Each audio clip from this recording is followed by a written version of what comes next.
What's going on, everybody? It's your buddy, it's your pal Spaz Phoenix, the YWC Reality Check, and we're going to talk about Backlash France and some other stuff.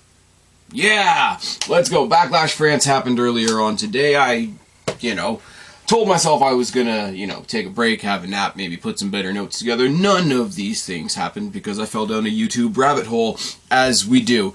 For those of you that caught my preview of Under Siege, I still haven't had a chance to watch that yet. So if I watch it, and if there's notable stuff, I have had one thing spoiled for me already. I know Jonathan Gresham came back, and he's not wearing the octopus thing anymore. He's wearing another weird mask. But if I'm completely honest with you, don't really give a shit about Jonathan Gresham, so I don't mind that that was spoiled for me. And apparently, Matt Hardy's performance was received really well. I mean, he's doing the broken thing, and he's back in the impact zone, and that doesn't surprise me in the slightest, to be perfectly frank. So I haven't watched Under Siege yet. Might do it tomorrow. Might get a review up tomorrow.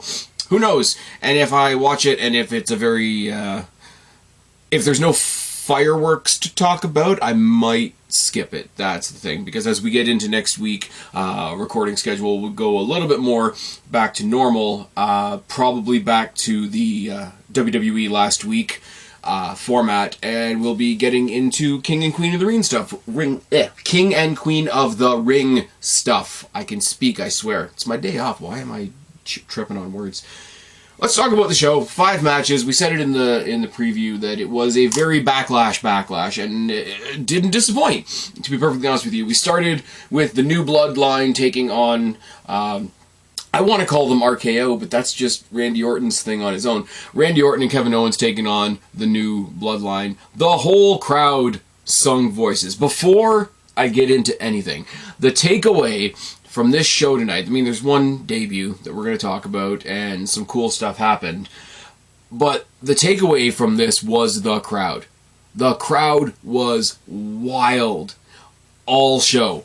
Sang every entrance. Obviously, you're going to get people singing Kingdom. Obviously, if CM Punk was there, you would have sung Cult of Personality. There's a couple other things here and there. If Seth Rollins had been there, they would have been doing the whoa thing. I've never heard an audience sing voices. And the thing is, it was kind of spoiled for me because they did it on SmackDown the night before because they were in the same building. But this is fucking wild. Kevin Owens got forever to make his entrance and to soak up everything from the crowd. And then Randy Orton, I mean, hell, he was in the ring and they left the song keep playing so that he could soak that in. And you could tell, like, on both of them, but specifically Randy Orton, who hasn't always been the best received guy, you could tell, like, he was actually, like, he's been there a long time, but he's still got a holy shit, this is kind of cool look on his face now. The Bloodline came out. They just come out to Solo Sikoa's music, so I guess they don't have, like, a Bloodline entrance yet. Tama Tonga's just out there with Solo, is how it's presented. It's Paul Heyman, after what he did on SmackDown, trying to get Nick Aldis to cancel the match, trying to convince Kevin Owens and Randy Orton, to back out of the match, and eventually them having the brawl at the end of the night. Paul Heyman is trapped. The other cool thing from SmackDown that I should mention is that he kind of let it slip that he hasn't spoken to Roman Reigns since WrestleMania, that it was his choice to remove Roman from the draft instead of Roman Reigns pulling himself out of the draft. Because I think Roman Reigns is going to be face when he gets back, or at least he's not going to be as heel, which will make him face by default. And for him to say, I'm way too good for the draft, I know I'm going to be drafted number 1, so I'm just going to pull myself out, that's still like sort of arrogant heel shit. So if we've shifted gears a little bit to the point where Paul Heyman either did it to screw him or did it to protect him, they can go both ways with that story. It's a little bit easier for him to get cheered when he gets back. We've been getting "We Want Roman" chants in every crowd since WrestleMania, whenever Tama Tonga and Solo Sikoa have been in the ring. So for all the people that said they were getting so sick of Roman Reigns, as soon as you lost him, you sure wanted him back. Anyways, cool entrances for everybody. The building, and as I say, it's the same for SmackDown. It's the only thing that's kind of a bummer about these international shows, and I should be careful what I say, because in about 2 months I'm going to be benefiting from it incredibly. But for me, watching at home, you get a look at what the pay-per-view stage is going to look like on SmackDown, and that's not a huge deal. It's really not. but it's a little bit held back. It would be like if SmackDown was held in the stadium the night before WrestleMania. You want the big WrestleMania stage reveal, don't you? So there's that, but it had that sort of that bent entranceway that they sometimes have where the Tron doesn't 100% line up with the ring. The entranceway was sort of like a small set of LED walls that they were walking through, and then the bigger Trons were like higher in the arena, so it was a different enough setup to be like, okay, that looks cool, that looks a bit different. Will say, and I said it on Twitter, and I think I said it in some other places as well, they didn't have the LED aprons, and they didn't have the LED ring posts on the ring, and it looked all the better for it. Let's ditch that shit. I mean, we're getting rid of people. Let's get rid of visual shit that we don't need. Drew Gulak got fucked. Have you heard the news?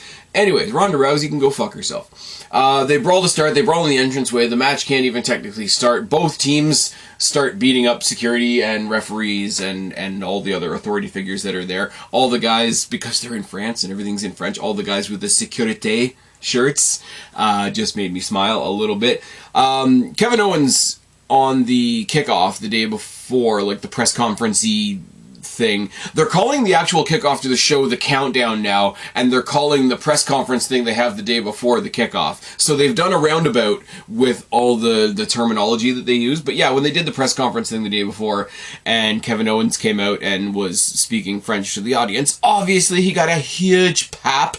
Would have been cool if Sami Zayn was there. Would have been cool if the Intercontinental and United States Championships were represented. This was a very short show. But yeah, Kevin Owens, obviously, with the Francophone audience there, was really cool. The French chants that he had throughout the night, the un, deux, supplement deux, I had to look it up like everybody else, even though I'm in Canada, so I should probably know. But it was just 1, 2, only 2 was the chant. And then there was another one that they did specifically for AJ Styles later on in the night, and I can't tell you a damn thing that they said. Not gonna lie, the crowd was up. The crowd was up making the announcements with Samantha Irvin as she announced every wrestler. They were up singing every song. They were up saying the winners and losers with Samantha Irvin when they said it. Very, very cool crowd, and I'm gonna keep saying it. As I say, they brawl to start. They can't even get into the ring. They can't even get the match started. Nick Aldis says, you know what, fuck it, it's going to be a street fight. And they broke away from the street fight thing a little bit, because normally, if it's a multi-person street fight, 2 people fight in the ring and 2 people fight in the crowd. And in this case, two different pairs of people fought in 2 different parts of the audience. Now, I understand that for people in the audience, there's a part of that that's really cool if they're fighting by you. There's a part of that that's not so cool as if you're not where the fight is happening. It's kind of hard to see stuff. I get that, but I'm watching it on TV, and I gotta say what I see on TV. They eventually make it back to the ringside area. Really cool comedy spot. Lots of comedy in this match as well. For the fact that they put over the Bloodline as these really violent, vicious, like, sinister, like, assassins, pretty much. There's a lot of comedy from Randy Orton and Kevin Owens. Kevin Owens was talking to the commentators at one point in French. He grabbed the headset and he actually said something at some point. I didn't hear what he said. They did some cool spots. They did weapon stuff. When they were coming from the crowd back to the ringside area, Kevin Owens did a splash off the guardrail. Randy Orton made like he was going to do the same thing and then just like quietly stepped down, because that's not his kind of thing. As I say, the two brawls come back together in sort of a plunder brawl in the ring. I've just got in my notes KO is comedy gold. Commentary mentioned IWGP a lot because it's Tama Tonga's in-ring debut. Not just passively saying like, oh, you know, he's got a lot of history in IWGP. Mentioned a bunch of his former championships, tag team stuff with the Guerrillas of Destiny. We'll get to that in a second, which I'm not going to speak on because I'm not as familiar. They also mentioned that he held that title that I still really don't know what it is, like the Never Weight or the Never Open Weight title. And then they went on to mention like other people in New Japan that he's fought, and I was like, I'm not doing what everybody else does, where they pretend that WWE never acknowledges any other companies, because they do. But I think this is the most I've ever heard them get into somebody's history in another company. I mean, other than WCW and ECW, because those are under their banner now, so that's different. They did a lot of the legwork on commentary back at Royal Rumble when Jordynne Grace made her cameo and talked about not only that she was the TNA champion and she was coming over representing them, but also that she had very recently had a feud with Naomi, who had also returned that night. But really cool, really nice to hear. Like, for somebody like me, it's the opposite of, and this is not even a dig at AEW, but it's the opposite of, you know, when somebody pops up at AEW and you're like, who the hell is that? And I hate to quote the cat fucker, but he's right in this case. You know, why don't you Google it, man? Fuck you! Wrestling shouldn't give you homework. It's fine. If you want to do wrestling homework, that's absolutely cool. I've done it before myself. But wrestling, you should be able to watch a show and know what's happening on the show. You don't have to. It's like reading the stupid little flipbook comics between the movies. You shouldn't have to. It should only enhance your experience. It shouldn't be what your experience hinges on. Kevin Owens hits a brainbuster from the second rope through 4 setup chairs in the ring on Tama Tonga. Tama Tonga is back at one point, and I can't pin down when it happened, but once they got back in the ring and under the brighter lights or whatever, you could see that the portion of the match where they were going at each other with kendo sticks, he absolutely cut up his back, which is, you know, it is what it is. They brawl to the, they don't brawl to the outside. There's some ruckus on the outside while Kevin Owens is going for a pin, and somebody pulls out the referee. And I wouldn't have known who it was right away, which is absolutely fine because these people are new to me. It wasn't Jacob Fatu and it wasn't Zilla Fatu, which was the other name that was heavily rumored. It was the one name that nobody has mentioned, or at least nobody in my circles and in my listening patterns of podcasts, etc. It was TANGA LOA, who's the brother of Tama Tonga, and they were the Gorillas of Destiny and rah. And immediately people were like, "Oh, we were waiting for Jacob Fatu." I mean, it doesn't mean Jacob Fatu's not coming. It means like a more direct partnership. Both halves have come on now. Like, you know what I mean? And I'm not coming here to gush over it and whatever, because it's not a guy I'm super familiar with. And again, like, I don't do any good on here pretending that I know somebody that I don't know. But I know enough from what other people have told me and what they told me on commentary, because they weren't being dickheads and they weren't saying, "Well, you need to go Google it, asshole."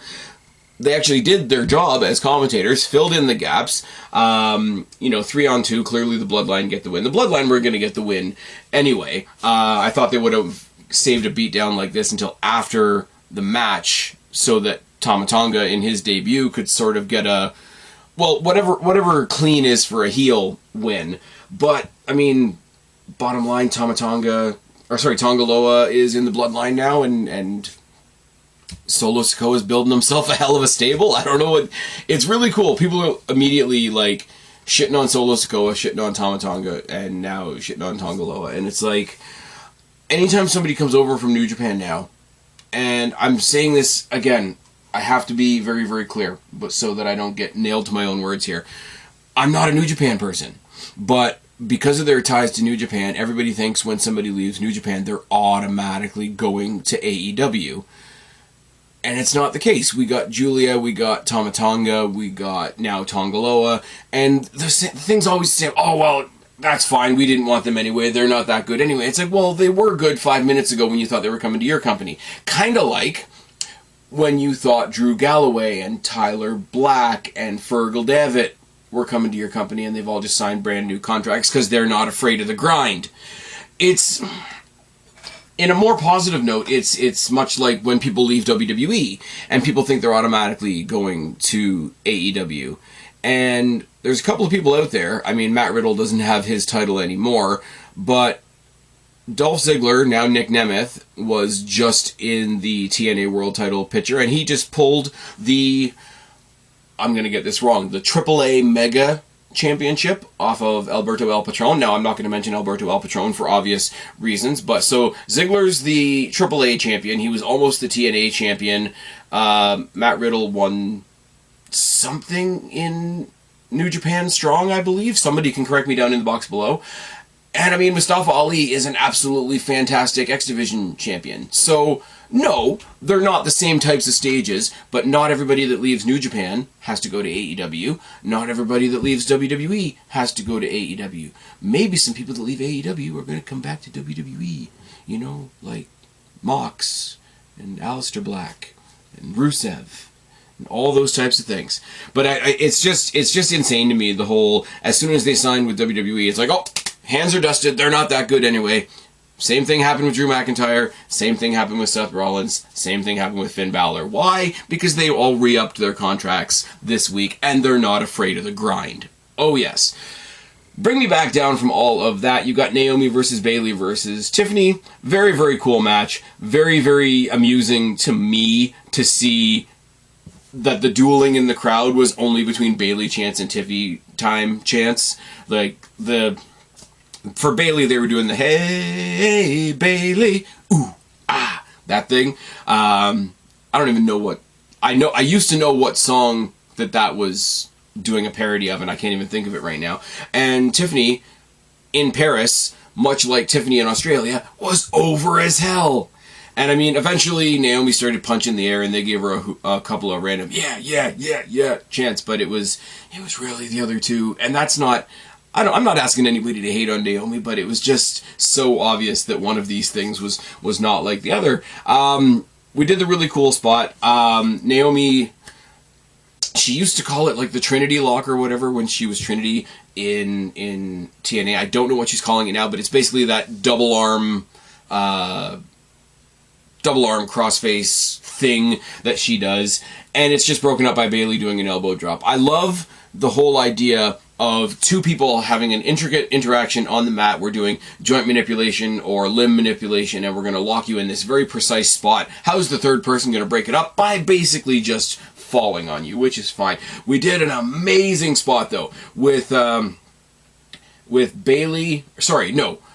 Tiffany Stratton and Bayley, where Tiffany was going for the Alabama Slam, and Bayley tried to reverse it, and they ended up kind of cartwheeling in the same position. Tiffany got her legs back under her, and she still hit her with an Alabama Slam on the desk there, and then grabbed Naomi out of the ring and slammed her on a desk as well without the cartwheel bit. Now, I could have had that in opposite order. It could have been her and Naomi and then her and Bayley, but they both got slammed on the tables, is the point. She went for what she's done the past 2 weeks on SmackDown, which was a nice little setup, expectation, not so much reward, of lining the two of them up and hitting the PME on both of them, the prettiest moonsault ever. She was interviewed by Chris Van Vliet, and she actually did give credit directly to Christopher Daniels and made a point of saying that Prettiest Moonsault Ever is a direct tribute to Christopher Daniels and the Best Moonsault Ever, which I thought was really nice. She went to do it, she missed, they both rolled out of the way at the same time. They hit a 3D that I guess you could call a 1D because of the Usos, and they use the 1D, and Naomi's married to one of the Usos or whatever. But, I mean, it's a 3D at the end of the day. I mean, don't get me wrong, I love the Usos, and I love that they started using the 3D, but them calling it the 1D was just weird. And on commentary, they're like, oh, they hit them with some sort of pancake neckbreaker maneuver. And then Bully Ray on Twitter just winded everybody up. They're like, it's a fucking 3D. That was awesome, but that was also a fucking 3D. I'm like, yeah, name it. Call it what it is. And it was just like a hashtag 3D because I'm a loser on Twitter like everybody else. Tiffany gets bounced out of the ring off of the impact of that. Naomi goes for a quick roll-up. Bayley counters that into a roll-up of her own and gets the win. Now, what I like about this, there's a couple things I like about this, and oh no, it's not just I'm happy that Naomi ate the pin, but I'm happy that there was this kind of like, in this triple threat match where you got one girl that's clearly playing the bitch in Tiffany Stratton, and she's awesome at it, and the crowd loves her anyway, so it's fine. And you've got two friends that are dealing with this bitchy chick. Now, what they did in the end was they got rid of the bitchy chick by using the 3D, and they had sort of a sportsmanly last 10 seconds or so, and one just rolled up the other.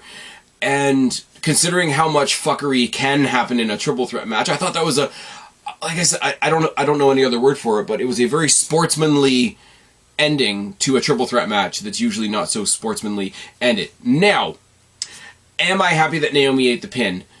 Yes, but not for the reasons you think. I'm happy that if Bayley's going to maintain the title, I told you guys before, Tiffany or Bayley should win this. Bayley because she deserves the run that she's on. Tiffany because if they're taking a huge bet on a brand new superstar, that's always awesome. Bayley got the win, so she's going to get to continue her run. And out of the two of them, with all due respect to Tiffany Stratton, Naomi's been there longer. She's got a bigger legacy in the company. Out of the two of them, pinning Naomi means more. Naomi can also eat a loss. Tiffany Stratton being the new person on the block, who we still think they're strapping a rocket to, being the one that didn't win or lose, leaving her in a neutral position, perfect.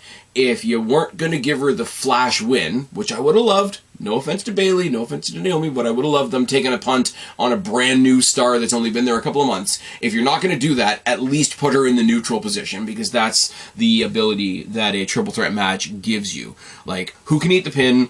Who can afford to be neutral, and who are we ultimately giving the win to? It's the only advantage that it has over a singles one-on-one match, because you don't get a neutral person in a singles one-on-one match unless it ends in a draw, and then let's be real, everybody rolls their eyes at that, and that's why we don't watch AEW and why nobody shows up to the building. Anyways, really, really awesome match. It sounds like I'm shitting on Naomi. I'm really not. Naomi is athletic as hell, and what she does works for a lot of people. And not to be condescending once again, she does stuff that other people like. And I'm happy for them for that. And she did her thing, and she was a very important part of the match. She ate the pin. Tiffany is going to be awesome. I'm really, I can't stop saying it. I'm so happy that people are looking past sort of the Barbie doll daddy's girl gimmick that she does, because she's awesome at the gimmick. I'm so happy that people are looking past that and seeing how fucking awesome she is in the ring. Big credit for that goes to Becky Lynch and the work that she did with Becky Lynch in NXT, much like Becky Lynch did with Lyra Valkyria. I really missed having Becky Lynch on this card tonight, by the way. And Bayley's just rolling on. It feels like an extension of her WrestleMania win, which also felt great, because the whole damage control thing was on slim threads for a little while there before we pulled it back together at WrestleMania. So this was awesome by everybody involved. In the back, we see Jey Uso. He's getting ready for his match with Damian Priest, and he just passes by the Bloodline, and he gets a stare down from Solo and a stare down from Tama, and TANGA LOA just sort of walks by him.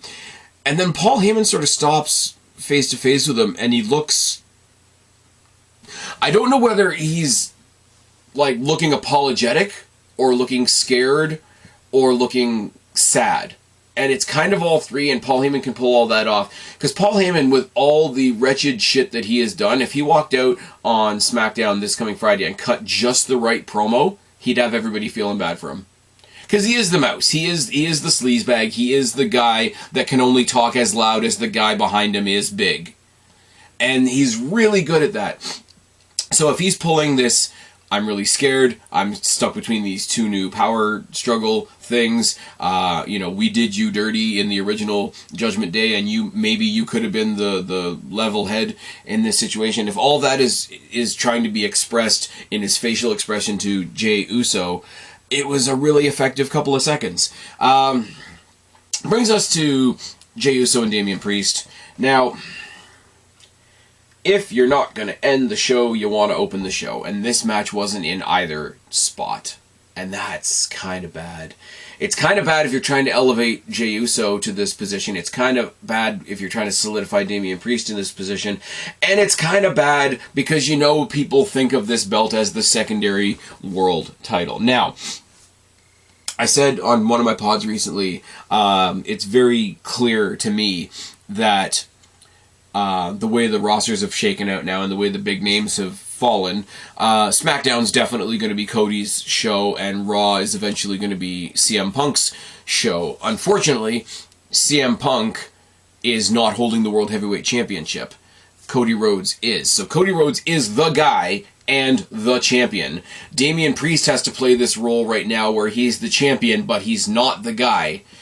So whoever faces him is not only not the champion and not the guy, but neither, which in a domino effect has a really, really bad bearing on Jey Uso. I really wanted them to do something cool here and shock us. I didn't think we were going to get the shock with Tiffany. I thought they might go the safe route of keeping the belt on Bayley, or they might have done a power thing with Naomi, and we're going to talk about that in a second.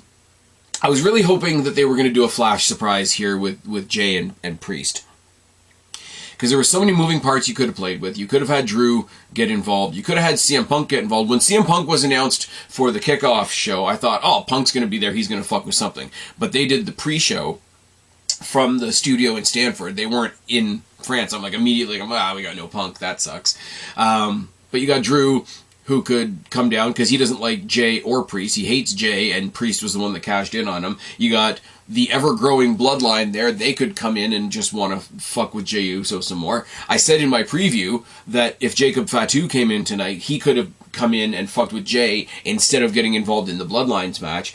They could have done some fuckery here and put the belt on Jey, and that would have helped for a bunch of reasons. It would have made Jey the champion. And if you've been following this podcast for any period of time, you know that, yes, I get it, Cody Rhodes is undeniable, like, cliches aside. He was the guy, and it happened, and we were all Cody Rhodes guys for a night. Understand all that. Not taking anything away from that. That was his story. If you want to follow the Bloodline story specifically, the only person that should have unseated Roman Reigns was Jey, and I'm going to stick to that. I'm not mad about it. Cody's doing his thing. It's all good. Jey moved to Raw to be a singles guy and get away from the Bloodline. I get it. It's all good. But if you want to follow the Bloodline specifically, it should have been Jey. So you would have put Jey in the spot that I think he deserves to be in, that he's been busting his ass to get to, and it would have helped Priest. Because Damian Priest, separate from the Judgment Day, which we'll talk about in a second, Damian Priest losing the title that he kind of fluked into and winning it back properly would solidify him more. He won it off of Drew McIntyre, who had just had a WrestleMania-sized match with Seth Rollins, who had just had his ass handed to him by CM Punk in a metal arm brace. He won it in mischievous means. He earned those mischievous means by winning Money in the Bank, but it's still sort of slipping in the back door and saying, I'll take that. Most people don't like that. So, Priest, especially if he's going to be a babyface shortly, losing the title that he got through scheming means and then fighting back to get it properly, because now he's had a taste of gold and now he wants that back and he wants to earn it and he wants to do it the right way, which again we're going to talk about in a second. It would have helped him to lose the belt here, I think, and I don't think anybody's going to agree with me on that, but that's fine. Jey being champion for a hot minute would have been awesome, and then very quickly we're going to get him back into like Bloodline A versus Bloodline B stuff anyway. So his title reign, if he had picked up the title, would have been short anyway, and that would have also been fine. Jey entered through the crowd, and holy fuck, the whole building was moving. They even said it. I'll do a positive AEW reference here. There's a really cool rippling light effect that they do when House of Black come in. And it's a ripple of white light that kind of goes over the crowd, so it's already moving, and then it feels even weirder because it's moving over the crowd that is also moving. That's a very cool production thing that AEW does. There, I gave them their credit. People doing the Jey Uso, like the yeet hand thing, with their phones out, and the lights turned down, looks fucking awesome. They said on commentary that it was trippy, that it was giving Corey Graves vertigo because it looked like the walls were moving. Now, I could have done without the vertigo comment because we've had experience with wrestlers with vertigo recently, but his point about it felt like the whole walls were moving was awesome. Him making the entrance through the crowd was absolutely awesome. I mean, Damian Priest has new music. He's had new music since he He's had new music since he got the title at WrestleMania. He came out to new music the next night on Raw, I believe. I didn't notice until this time that there's a lot of talking through it. It's cool sounding music with talking over it, and I'm not going to hop on the bandwagon of Def Rebel, I think, they're the ones that took over from CFOs who took over from Jim Johnson, and everybody's making fun of them because the music sucks. I don't think all the music sucks in WWE. I just don't think there's a middle ground. I think there's a small handful of entrances that they have on that show that are awesome, and then there's the rest. Dijak got called up to the main roster recently. Follow Dijak on Twitter. He's fucking banter on Twitter. somebody texted him or tweeted him or whatever, I hope they let you keep your theme from NXT. I don't want you to get stuck with any Def Rebel nonsense. And he just responded back. He's like, my current theme is by Def Rebel. So I'm like, all right. I kind of like Dijak, and we'll see where he goes with that. Again, Priest is told the Judgment Day to stay in the back. They don't. JD McDonough, he does this thing while Jey Uso's crawling into the ring, is he waits till he steps over the rope, and then he sort of flicks the rope so that it nutshots Priest, or sorry, that nutshots Jey. Priest says, why are you out here? I'm going to tell you to fuck off, get it through your big head, all that kind of thing. There's some pretty wicked strike exchanges, which get a yeet, no yeet chant out of the crowd, which means we've transferred the no yeet thing from Jimmy to just anybody that's facing Jay, which I think is a really cool thing. Somebody mentioned to me through conversation that the way he does the hand motion to, like, I mean, he just does the hand waves when he's coming out to the ring. I'm doing it. You can't see because this is an audio platform. But the fact that he does, like, the slow motion to, like, get them to do it just exactly when he wants to, it is the Daniel Bryan yes chant thing. And that's not a bad thing. That's, like, they're right in sync with, like, he's got the audience in sync with him anyway. So then when you get to play with an audience that is as in sync with everything as the audience was today, it's fucking magic, is what it is. Balor tries to run in. He gets cut off by Jay, who hits him with a super kick on the outside, but the distraction leads to a South of Heaven and a near fall. Jay, I was just talking about Jimmy a second ago. That's what fucked me up. Jimmy is still out on injury. Let's hope he's doing okay and that he didn't die falling off the ramp at WrestleMania. We get a big flurry from Jay, followed by straight, like, 2 or 3 super kicks, a spear, and a splash all at the same time. You really do think they got me on the near fall here. They really did. Because it's one of those, like, there's a little bit of bullshit. Jay has just pushed through the bullshit. He's hit the trifecta, the super kick, the spear, the splash. There's some alliteration for those people out there that don't like alliteration. You know who you are. And then JD at the last minute puts his foot on the rope and gets loud, fuck you, JD chants. It kind of sounded like we were talking to the IWC there for a second. Jay hits a suicide dive onto JD and then spears Balor on the outside, but when he's going up to the top, he gets crotched by Priest, which is a little cheesy, but whatever. Priest grabs him off the top. He sort of plucks him off the top turnbuckle and turns it into a South of Heaven from the second rope to get the win. The pin was a little anticlimactic because it is a gigantic move, don't get me wrong, not disrespecting the work or whatever, but they just kind of both fell and Priest took his pin. The cool part about all this was JD and Finn getting in there after the fact to do the typical, like, 3-on-1 beatdown. It is what it is. And Priest tells him, like, no, he's done. Leave him. Like, he's fine. And then they go to beat him down anyway. They sort of giving him, like, this weird look of, like, what the hell are you talking about? He's like, we gotta get him. And he, like, basically, like, throws JD across the ring. And then I thought he was choking him at first, but he had Finn Balor by the jaw, and if you've ever like actually grabbed your jaw and said, like, everybody's had that thing where they go see, like, oh, that's what the Undertaker's chokeslam would feel like. But if you grab your jaw, it's almost worse because it's like it's pointy and fingers are pointy, and I don't know what I'm saying there. But he grabbed him by the fucking jaw and it looked really violent, and Finn Balor had, like, sort of silently had this, like, come to Jesus look on his face.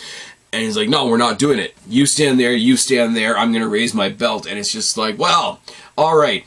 So, if he's not leaving the Judgment Day, we've got a brand new form of Judgment Day, the same way we've got a brand new form of the Bloodline. So it'd be interesting to see how that goes. But if he's going with this, hey, I was going to try and do this on my own and I meant it, everybody's going to hate this because it means I have to mention that I was actually there.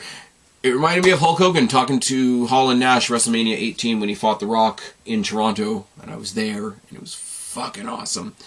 Eventually, what you're going to have is a situation like that where he's going to be going up against somebody. Let's just say Seth Rollins, for the hell of it. He's going to have a match against Seth Rollins, and he's going to beat Seth Rollins, and he's going to be looking all good, and his buddies are going to come down, they're going to turn on him like Balor and JD are, and you're going to have this, like, okay, now I'm officially a babyface, and it's going to be like Priest and Rollins fighting off the Judgment Day, or I'm saying Rollins, but whoever it is at the time, because that's basically what happened with Hogan and The Rock at the end of their match at WrestleMania. The rest of the NWO came down and said, what are you doing? We're supposed to be assholes. We're supposed to get it, whatever. And he fought them off, and he was like red and yellow the next day.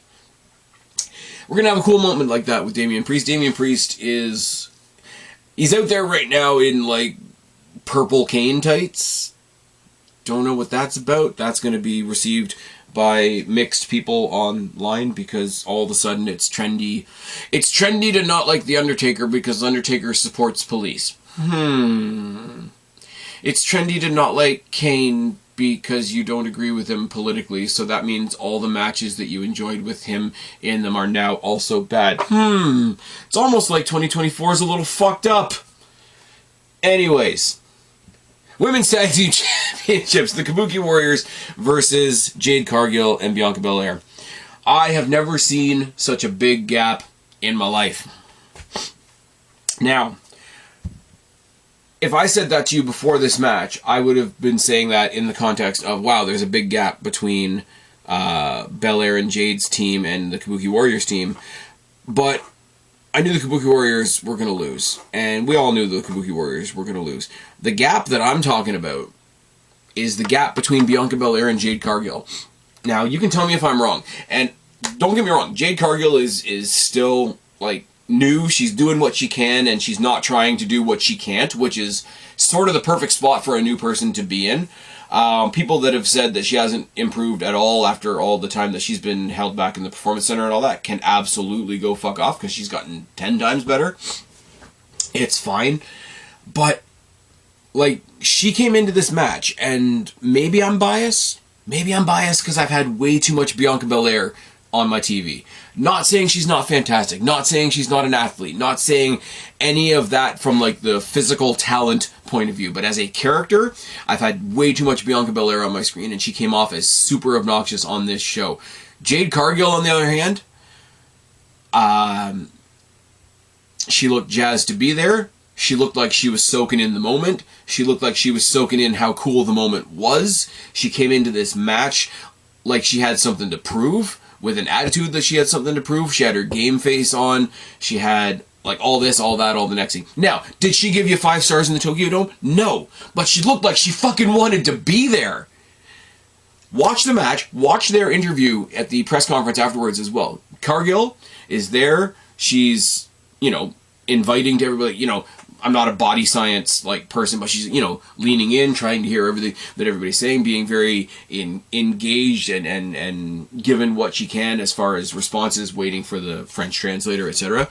Bianca Belair, because she has, and I'm sorry, I know she's talented, but because she's been given so much, the fact that she just got given another title, storyline-wise, whoever wrote the story gave them belts. Whoever writes the story gives everybody belts. Whoever writes the story gave Damian Priest the belt at WrestleMania. So don't take the word gave the wrong way. But she was just given a belt tonight, and she's being interviewed about that, and she looks like she's fucking bored. She looks like she does not give a single shit until they get into the identity politics thing, and in that case, in that space, Bianca Belair droned on about it. Jade Cargill dropped a couple of comments that I thought were relatively reasonable on the topic and got on to other things. She also managed to mention, like, because somebody asked her, what's the difference between where you were before and the WWE?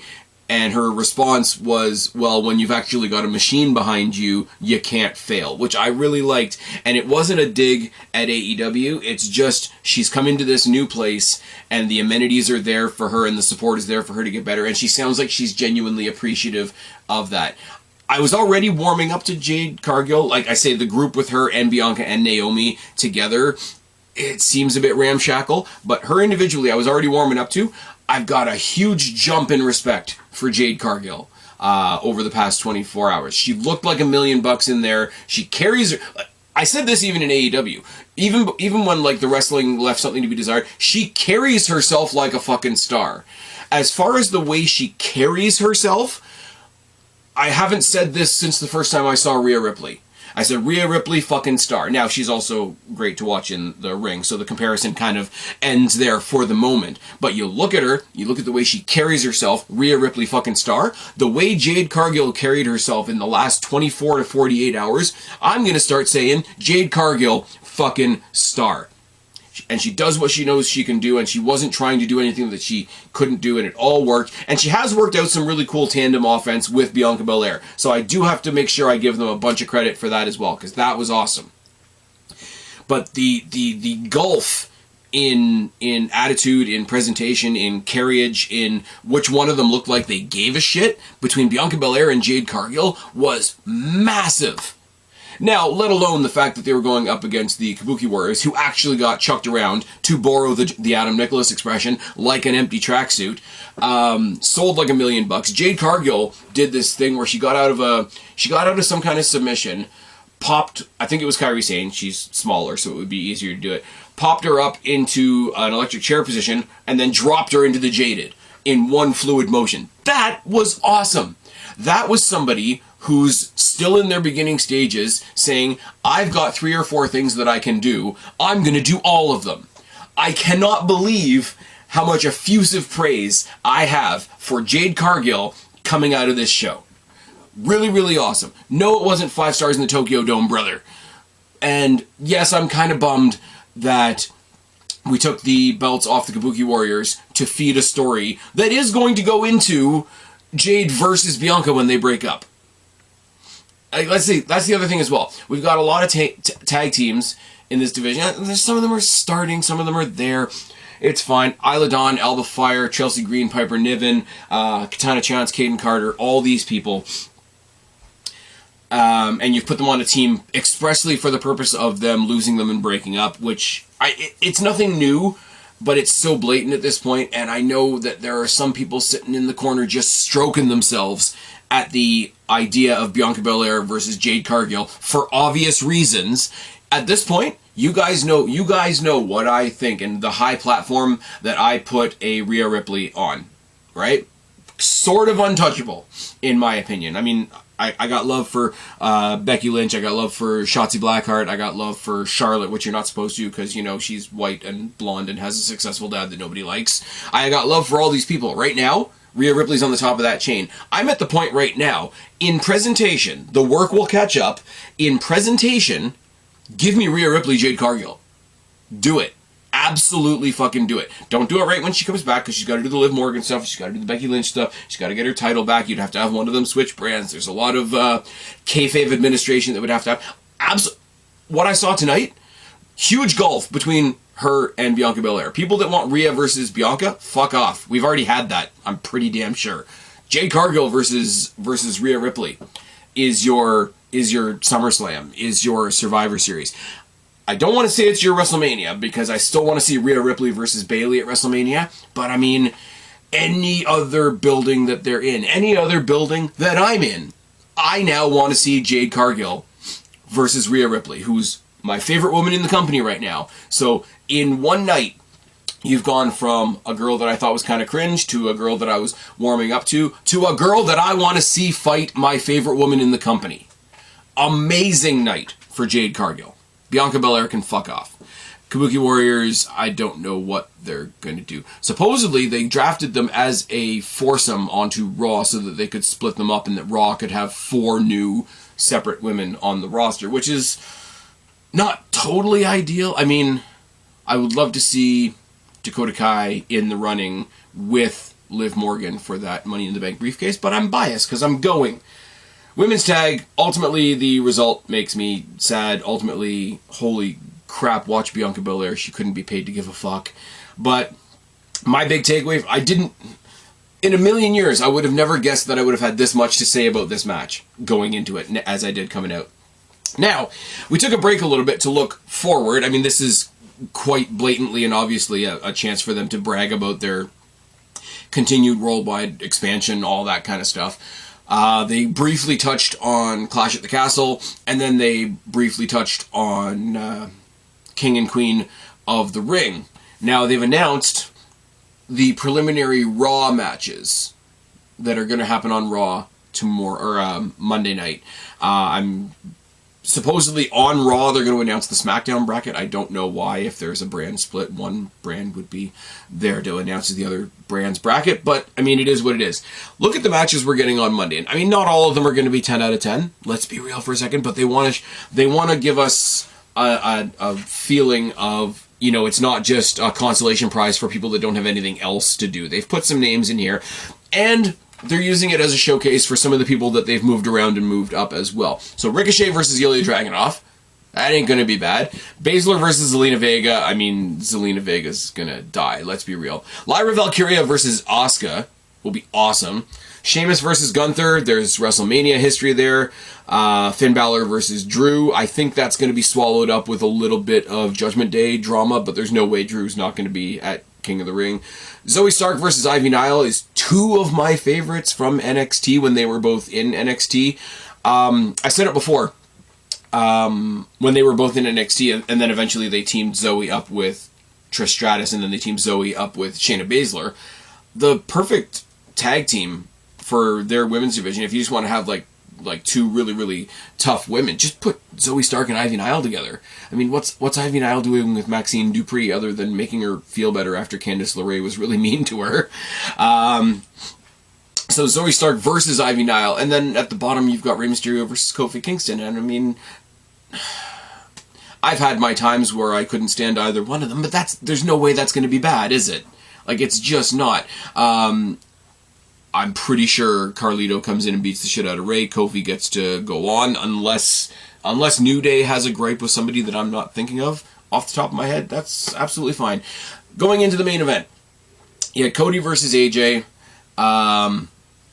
And I gotta go back to the crowd again. Not only were they singing Kingdom, but once the music turned off, they sung a whole other verse of Kingdom. It was fan-friggin-tastic. AJ Styles came out, not in the same gear, but in the same gear colors that he wore when he fought Cody's dad, Dusty. I saw a picture from there. I didn't know that it was real. Not gonna lie. Not going to lie.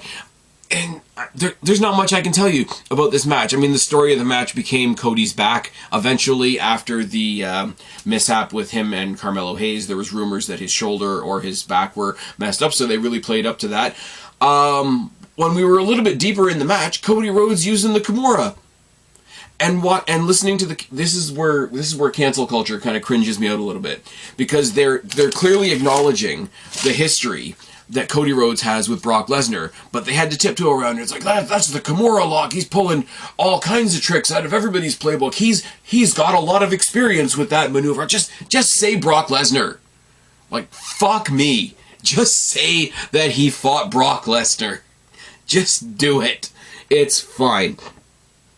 Throughout the match as well, Cody got in a slap to the face, which is, again, a receipt from SmackDown, and when he slapped him in the face and he knocked him into the corner, he did the little Stardust hand thing, which is what Cody Rhodes did to him on SmackDown during their promo. SmackDown was like everything and nothing, wasn't it? SmackDown was a preview of what Backlash was going to look like. They did some setup for a couple of things, but there wasn't much to write home about it. If I was reviewing SmackDown as its own show, I wouldn't have reviewed last night's, because, yeah, it was preliminary to this. SmackDown has become the kickoff, if you think about it. Because remember the kickoff, there used to be like maybe an angle would go down, or at least there was one or two minor matches, or like a segment, or something would be planned, or if there was an episode of the KO show as part of Backlash, it would have been on the kickoff, because that's where you would put it. But everything that used to go on the kickoff is now on SmackDown, so you lose the go-home SmackDown feel,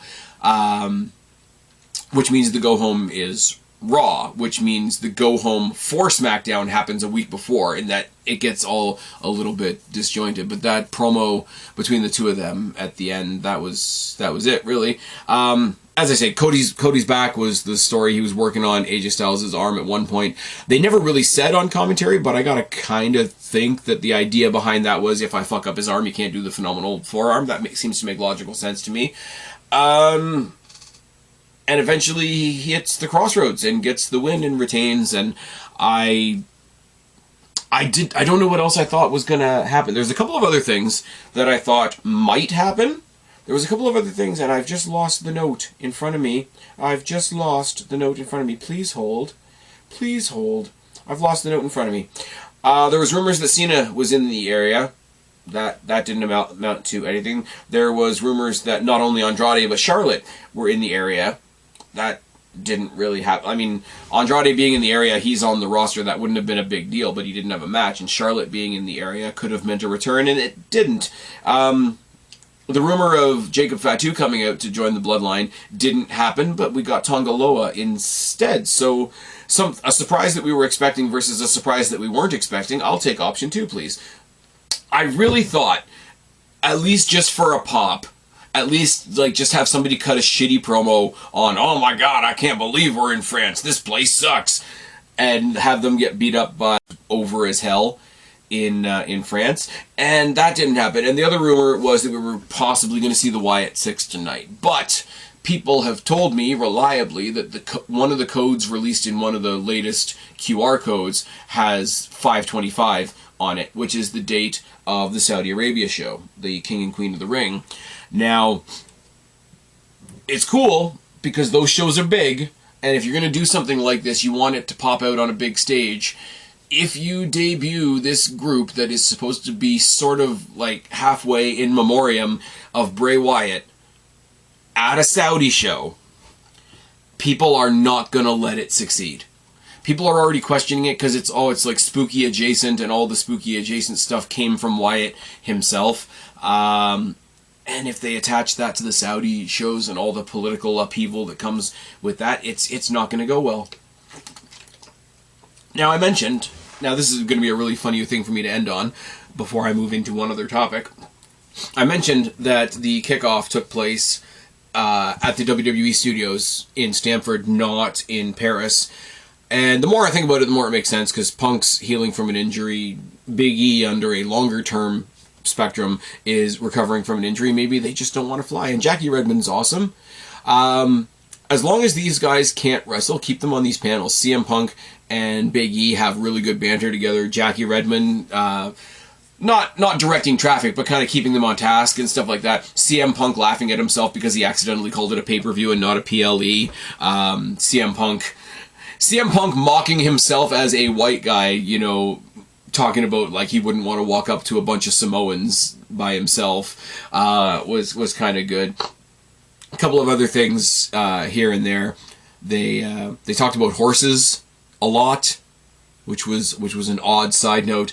But yeah, I mean, they had the other ones come in as well, Sam and the other guy, and they both came in like remotely, which was weird. Byron Saxton had a nice interview with Jey Uso where Jey was able to say like, "Hey man, you've been with me, you've been here since I've been here, you know, appreciate you," and all that. So that was a nice little moment. You've got in the new, I don't want to put it all on Triple H because Triple H is getting enough bullshit this week anyway.